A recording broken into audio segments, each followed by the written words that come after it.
Elle avait tout pour émouvoir l'Amérique, elle s'appelait Tanya Head. Une femme élégante, cultivée, au regard intense. Une miraculée. Selon elle, elle travaillait au 96e étage de la tour sud du World Trade Center. Le 11 septembre 2001, elle aurait survécu à l'impensable. Le crash, l'incendie, le chaos, les cris, la mort. Elle disait avoir vu des collègues brûlés vifs, avoir été grièvement blessés. Avoir rampé dans l'obscurité, jusqu'à être sauvée par un héros inconnu. Pire encore, son fiancé, Dave, un employé dans la tour nord, aurait péri ce jour-là. Ce récit déchirant, elle le raconte avec émotion.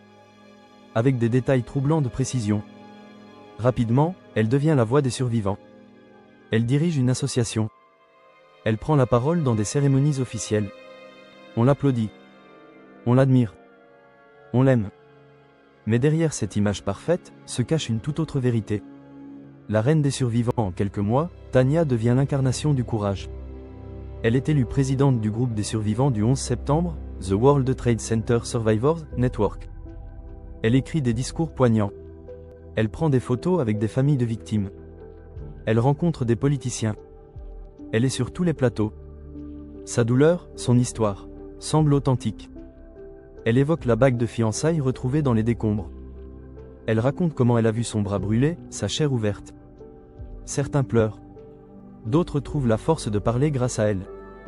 Mais quelques voix commencent à s'interroger. Pourquoi n'existe-t-il aucune trace de son fiancé, Dave? Pourquoi aucune entreprise ne confirme sa présence dans la tour?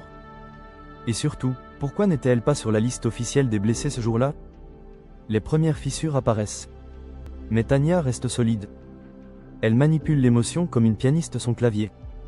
Jusqu'au jour où, quelqu'un décide d'enquêter. Ce que personne n'avait vérifié en 2007, des journalistes du New York Times reçoivent un appel anonyme. Quelqu'un doute de la véracité du récit de Tanya Head. Une enquête commence. Il cherche son nom dans les fichiers des employeurs du WTC, rien. Il contacte la famille de Dave, ils ne l'ont jamais connu. Pas de certificat médical. Pas de traces d'hospitalisation. Tout est faux. Pire encore, Tanya Head n'était même pas à New York le 11 septembre 2001. Elle vivait, en Espagne. Son vrai nom, Alicia Esteve Head. Elle n'a aucun lien avec les attentats. Le choc est total. Des familles sont trahies. Des survivants crient au scandale. Comment a-t-elle pu berner autant de monde? Pendant autant d'années? Et surtout, pourquoi? Plongée dans une psyché déroutante, Alicia Esteve Head n'a jamais accordé d'interview après sa chute. Mais en retraçant son passé, on découvre une femme complexe, en mal d'identité. Issue d'une famille aisée de Barcelone, elle aurait menti depuis sa jeunesse sur ses diplômes, ses origines, sa vie. Elle rêvait d'être admirée, respectée, aimée. En créant le personnage de Tanya Head, elle a trouvé ce qu'elle n'avait jamais eu, la reconnaissance. Le statut de survivante lui a donné un rôle dans une tragédie qui a marqué l'humanité. Elle n'a rien volé, sauf l'attention, l'amour, l'importance. Un drame mondial est devenu son théâtre personnel. Ce n'était pas une fraude financière. C'était une imposture émotionnelle. Et peut être aussi une pathologie. Mais peut-on tout excuser au nom de la souffrance intérieure? Et maintenant? Après le scandale, Tanya, ou plutôt Alicia, disparaît. Elle est exclue de toutes les cérémonies. Son nom est rayé de l'histoire. Aucun procès. Aucun aveu. Aucune réparation. Elle refait sa vie, quelque part. Mais les traces de son mensonge sont indélébiles.